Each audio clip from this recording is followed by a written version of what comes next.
Alright, I've wanted to make this device for quite a while actually, but I've never managed to get around to it until now.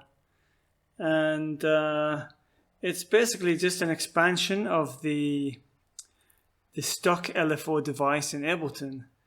And I always found that there's some little things that I wanted to do that that weren't included with the stock version.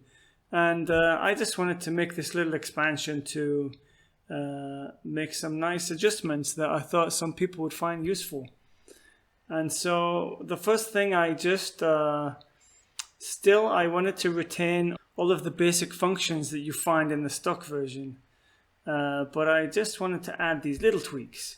So let's go through them quickly. The first one here, we can see that I've modified the wave section of the LFO.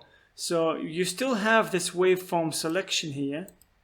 So we can choose between the same ones we have. Now, one thing I did do is I removed the saw, which is going up, and I'll get to that in a minute. So when we're moving this between them, we can see that we have another selection here that we can use instead. And this is really what I wanted to do, was to get this smooth interpolation between the different waveforms. So here we're starting off with the triangle, and then okay, here I'm going like halfway between triangle and sine wave, so we can see we get a nice variation in the shape here.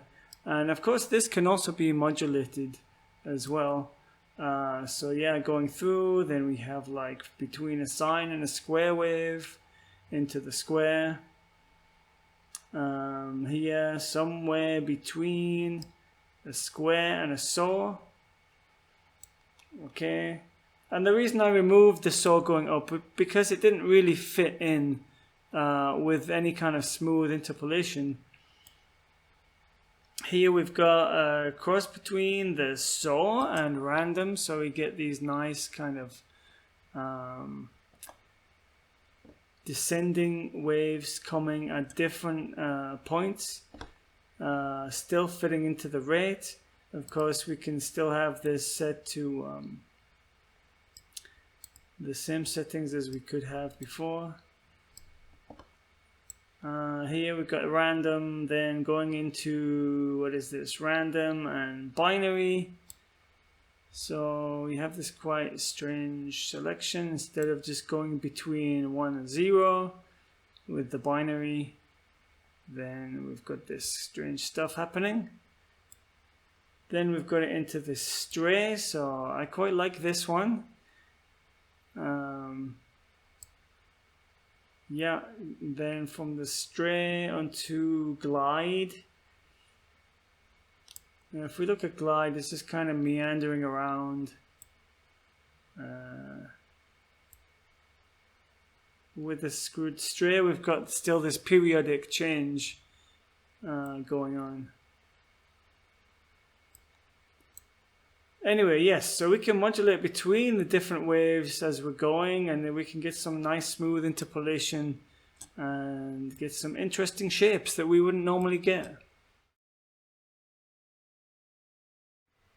The next thing that I usually find I want to do is I end up loading in like 2 different LFOs, and I'll have maybe one modulating the rate maybe of the other one, or 2 different LFOs I wanted to put on the same parameter.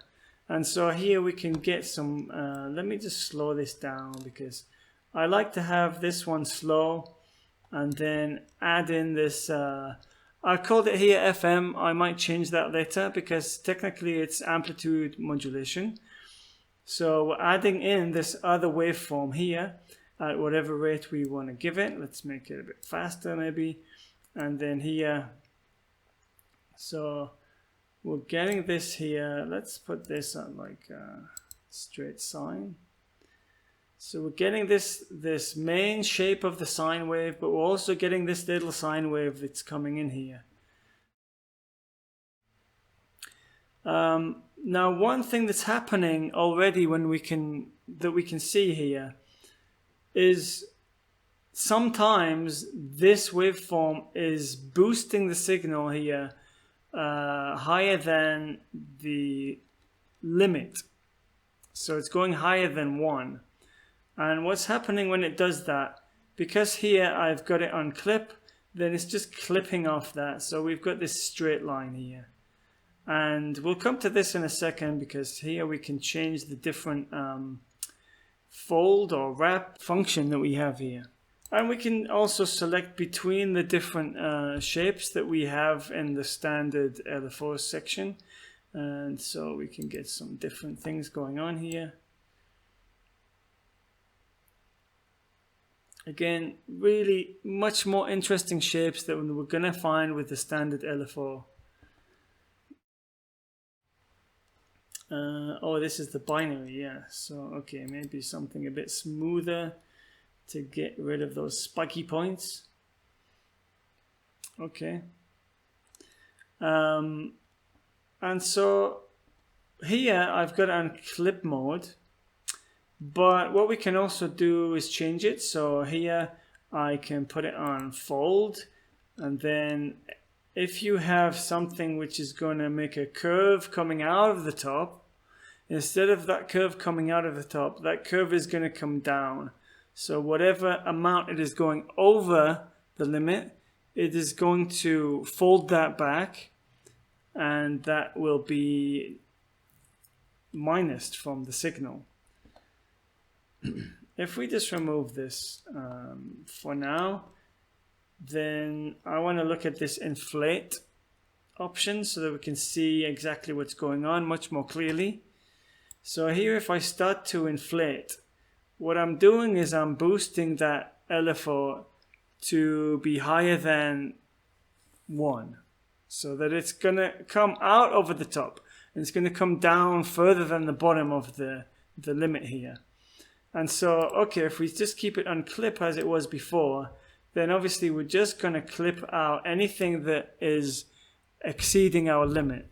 So we're just going to end up, if we keep going, then the sign is going to end up being more like a square, right? And so, okay, if we dial it back a little bit, because I don't want to show too much, and then again we look at fold, we can see this curve here would normally come out over the top. This curve would normally come down here, out of the bottom, but here it's folding that number back. And so we can really inflate this, and we can end up inflating it too much, so that it ends up going not only out of the top, but then through the bottom where it would normally go. So we end up with quite a distorted sine wave here. Again, let's bring it back so we can see a bit more clearly. And then here, this one is a little bit crazy, maybe, that instead of this being clipped, instead of it being folded back down, what it's going to do is it's going to, instead of come out the top, it's going to come out of the bottom the same amount that it would come out of the top. So we can see that this little curve here would come out over the top here. Yeah, this one can get some really crazy, you know, wave wrapping nonsense going on, and so it can quite quickly get messy. Maybe that's what we want. Maybe we want something messy. And so I find this really useful, again, to get some different, like, interesting shapes going on. Like, we don't have to go crazy. We can just keep it quite limited here. If we look at something like the fold, and then here again, we can kind of change the shape. We can go somewhere in between, and we get some of these interesting shapes. Then we can add some FM as well, or AM. And I'm not using it on any sound. I just wanted to show because we can see exactly what's happening. Of course, then we just map that to whatever we like. And Here it's used in mod mode. Again, you can use it in absolute mode, so that will take on the entire limitations of the parameter. Whereas here we can set how much it's gonna go, just like the normal LFO, same thing, right? So here I'm gonna set it in the middle, so it's kind of, again, even on either side. So yes, we can get a lot of interesting things going on here with just a few simple extra parameters here that we can play with. And then yes, here we can see that just with the simple selection of the waveform, if we want, we can just go to a pure one so that we don't have to fiddle around trying to get on this line. I did put these extra lines in so that we can see, and this display here will give you an indication when it's in the area of the pure square, but still it's not exactly pure. So here we can just select square if we want exactly a square. Personally, I like to mix up things, mess things up a little bit.